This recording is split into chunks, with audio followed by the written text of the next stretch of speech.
দেখেন করলা গাছগুলা, গাছ হয়েছে সুন্দর, কিন্তু করো আইতাছে, করলা অনেক ধরছে। আল্লাহর রহমত কি জিনিস দেখেন, অল্প জায়গার মধ্যে, মানে কোনো সার নাই, কোনো ওষুধ নাই, অল্প জায়গার মধ্যে কি সুন্দর। খালি আপনার সাইডে দিয়ে রুই দেয়ালেরতে খালি আরে আপনার উড়ে দিচ্ছে, হয়ে গেছে সব। অনেক করা আইতেছে, অনেক করা। আল্লাহর নিয়ামত,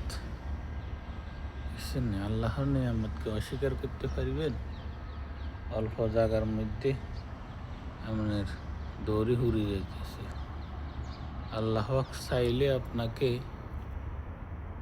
যে কোনো উসিলায় যে কোনো রিজিক বাড়াই দিতে পারবে। ওকে।